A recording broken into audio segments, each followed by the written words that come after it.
Ils vivent et travaillent dans nos villes. Ils sont membres du gouvernement.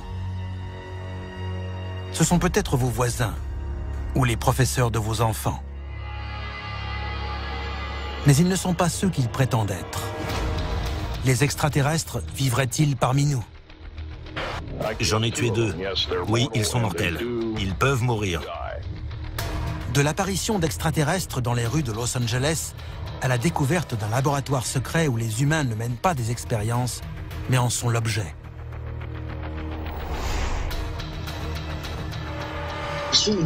Des parties du corps humain sont greffées à des corps extraterrestres. C'est véritablement une chambre des horreurs. Dans cet épisode, nous révélerons comment les extraterrestres vivent secrètement parmi nous. Vous découvrirez une interview inédite d'une femme qui prétend être capable d'entrer en contact avec les extraterrestres. Bonjour, nous sommes les Acturiens. Aujourd'hui, nous vous dévoilons tous les secrets des extraterrestres vivant parmi nous. La machine est en marche.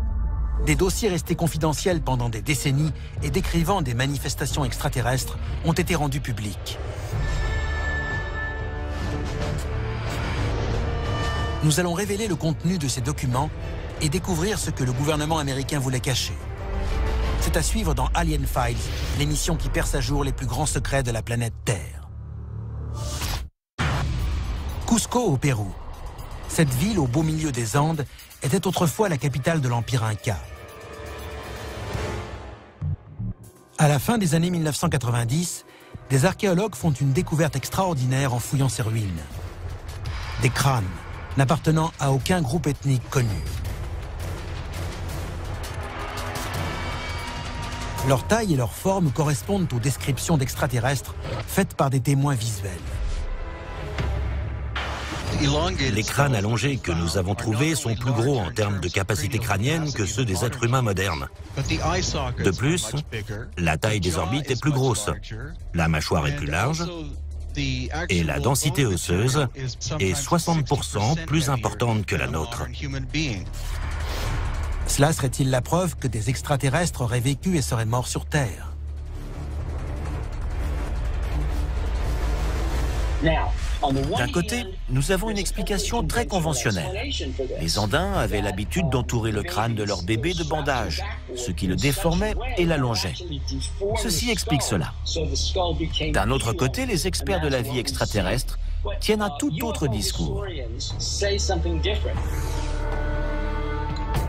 En 2011, les ossements sont transportés dans un musée. Un journal local raconte « La tête est triangulaire et énorme, elle fait presque la taille d'un corps. » Des professeurs espagnols et russes confirment qu'il s'agit bien là d'un extraterrestre. Ces crânes d'extraterrestres ont fait le tour du monde. Ils ont été envoyés au Mexique, en Égypte et dans d'autres pays développés. Et plus les recherches avancent, plus on trouve de nouveaux éléments. Une explication pourrait se trouver dans un livre publié en 1882, Atlantide, monde antédiluvien, écrit par le politicien américain Ignatius Donnelly. Dans ce livre, on parle d'une espèce divine, habitant une terre qui pourrait être un des premiers berceaux de l'humanité. La question est, ces dieux pourraient-ils être des extraterrestres? Le livre explique qu'avant que l'Atlantide ne soit engloutie, ses dirigeants sont partis pour l'Égypte, le Mexique et le Pérou, dans le but de conquérir ces terres. Il nous révèle aussi un détail étonnant, des illustrations de leurs crânes très spéciaux. Le plus connu de ces dirigeants serait le pharaon d'Égypte Akhénaton, mari de Néfertiti et père de Toutankhamon. Mais Akhénaton aurait-il pu être un extraterrestre?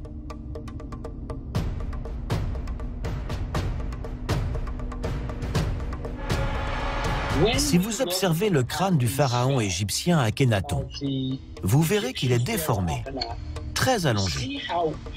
Il est effectivement plus grand qu'un crâne normal, mais a aussi une forme quasi tubulaire.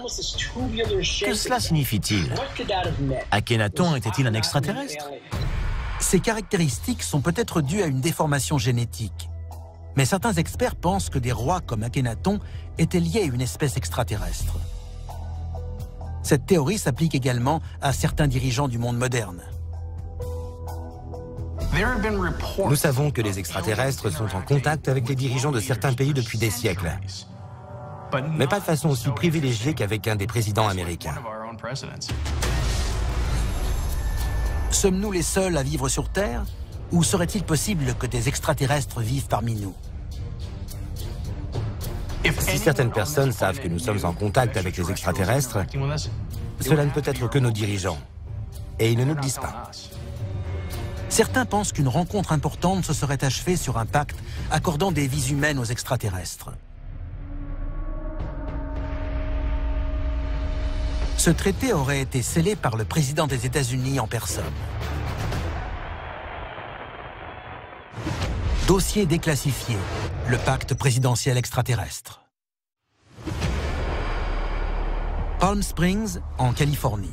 En 1954, le président américain Dwight D. Eisenhower y passe ses vacances d'hiver. Pendant son séjour, il disparaît mystérieusement la nuit du 20 février, déclenchant ainsi une tempête de spéculation médiatique. Des années plus tard, certains témoins affirment que cette nuit-là, Eisenhower a visité la base militaire d'Edwards, où il aurait rencontré des extraterrestres.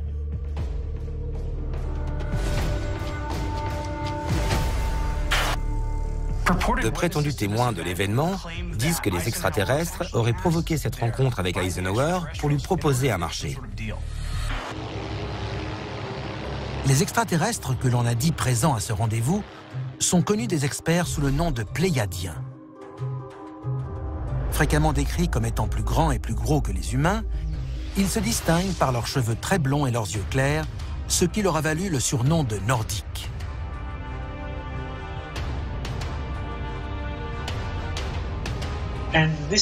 Lors de cette rencontre, les extraterrestres ont tout fait pour convaincre le gouvernement américain de ne pas poursuivre le développement d'armes thermonucléaires.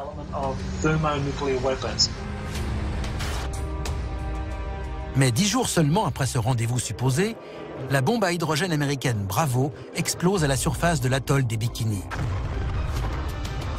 Aucun traité en faveur de l'arrêt des essais nucléaires ne semble avoir été conclu.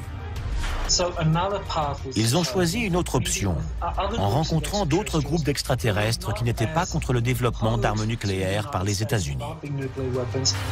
La seconde rencontre entre Eisenhower et les extraterrestres a eu lieu à la base militaire de Holliman, au Nouveau-Mexique. Il y a rencontré les gris et cette fois-ci, ils sont arrivés à un accord.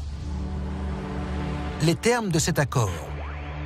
Les extraterrestres nous fournissent des technologies avancées, mais en échange, les gris ont la liberté de kidnapper des humains afin d'étudier leur ADN et de se livrer à des expériences. Le plus effrayant est la localisation supposée de ces expérimentations. Un laboratoire militaire souterrain connu sous le nom de base de Dulce.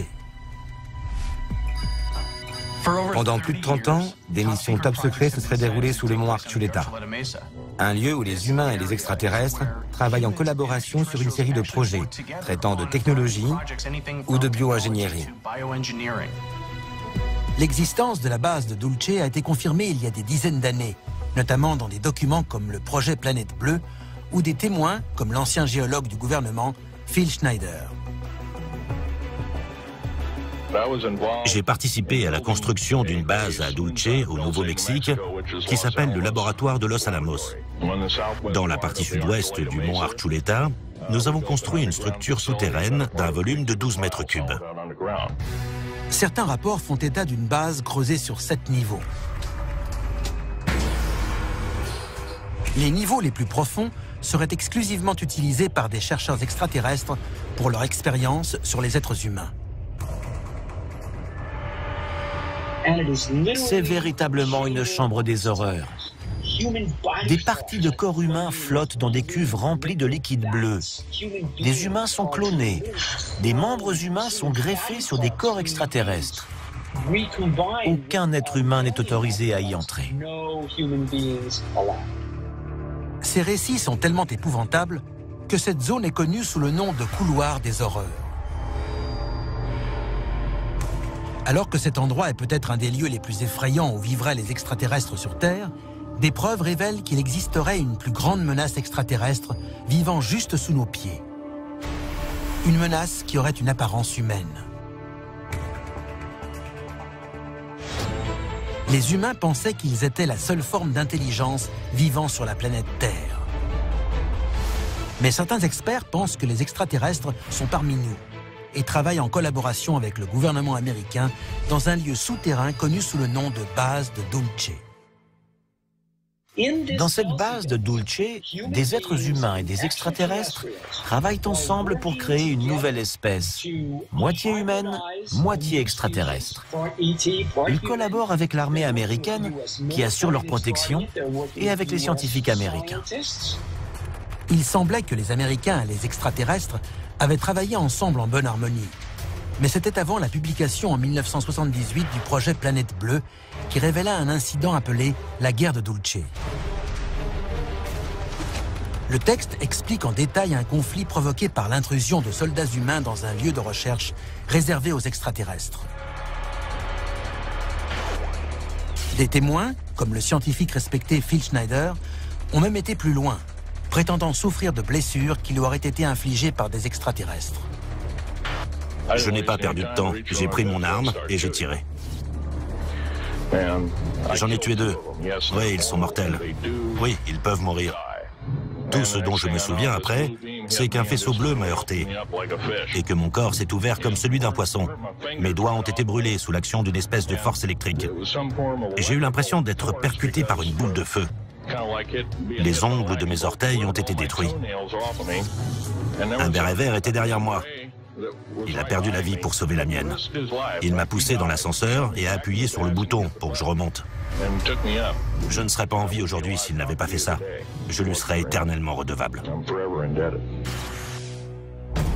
Pourquoi ces extraterrestres sont-ils sur Terre et que veulent-ils des humains? La réponse à cette question peut être trouvée dans une des plus anciennes espèces extraterrestres signalées sur Terre, les reptiliens. D'après toutes les histoires de kidnapping, les reptiliens sont probablement les extraterrestres les plus cruels. On les a décrits comme ayant l'apparence de reptiles, ayant une tête de lézard et la peau recouverte d'écailles. Ils ne sont pas pacifiques. Ils sont avides d'expérimentation et de violence. Selon la légende, les reptiliens ne vivent pas dans les cieux et n'ont pas de vaisseau spatial. On dit qu'ils vivent sous terre ou proches de nous, dans la peau de personnes en qui on a confiance et que l'on croit être des humains. Mais cela est loin d'être une légende. Dossier déclassifié, le peuple des lézards. 1933. Avec une population d'1 300 000 habitants, Los Angeles est une ville américaine en plein essor. L'ingénieur G. Warren Schufelt inspecte le centre-ville de Los Angeles à la recherche de gisements d'or lorsqu'il fait une découverte incroyable. Un étrange méandre de tunnels construit pour ses habitants, le peuple des lézards. En 1934, un géologue, un ingénieur minier, G. Warren Schufelt, découvre une ville souterraine en dessous de Los Angeles, avec des catacombes, des grottes, des tunnels et des routes. Il pensait que des créatures reptiliennes avaient vécu à cet endroit. Après avoir creusé plus de 75 mètres à l'intérieur de cette ville souterraine, les autorités en condamnent l'accès. On ne saura jamais ce qui a été trouvé là-bas. Mais la légende de reptiliens souterrains est toujours vivante. Même si on remonte au temps biblique, le serpent, ou le reptile, est vu comme une créature maléfique. Certaines anciennes civilisations ne décrivent pas seulement leur apparence et nature sinistre, mais aussi leurs pouvoirs spéciaux, bien plus puissants que ceux de toute autre espèce extraterrestre. Ce dont on est certain, c'est que les reptiliens ont la capacité de changer d'apparence. Ils ressemblent à des reptiles sous leur forme naturelle, mais peuvent aussi se transformer en êtres humains. Si cela est exact, qui sait quels postes importants ou positions d'influence ont-ils occupés, ou occupent-ils encore?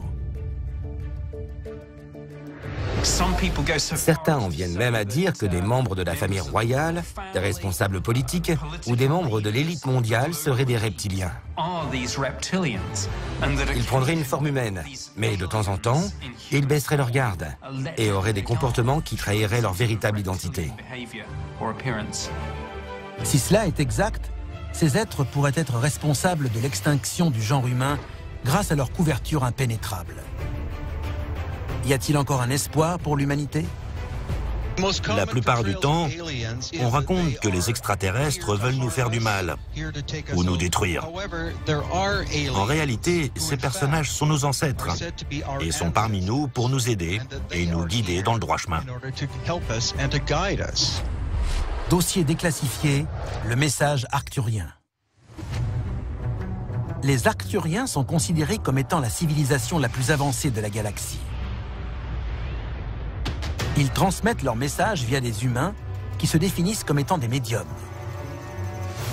Je m'appelle Suzanne Lee. J'ai un doctorat en psychothérapie et je suis en communication avec les Arcturiens depuis 1994. Suzanne Lee prétend avoir la capacité de recevoir les messages envoyés par les Arcturiens et les exprimer à travers son corps. Ce message parle du futur des êtres humains et des extraterrestres sur Terre. Elle va nous le délivrer juste sous nos yeux. Je vais maintenant permettre aux Arcturiens de se servir de mon corps. Parmi tous les extraterrestres qui pourraient vivre sur Terre, une espèce connue sous le nom d'Arcturien transmettrait un message grâce à des médiums comme Suzanne Lee.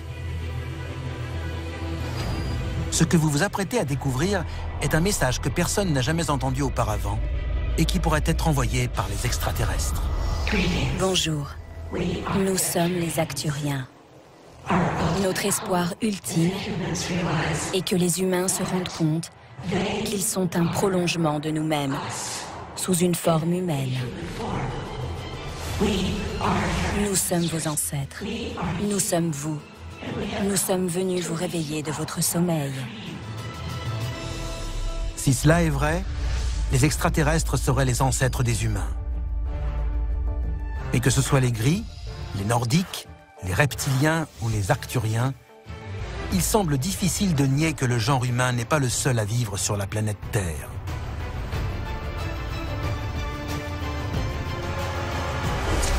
C'était Alien Files, l'émission qui perce à jour les plus grands secrets de la planète Terre.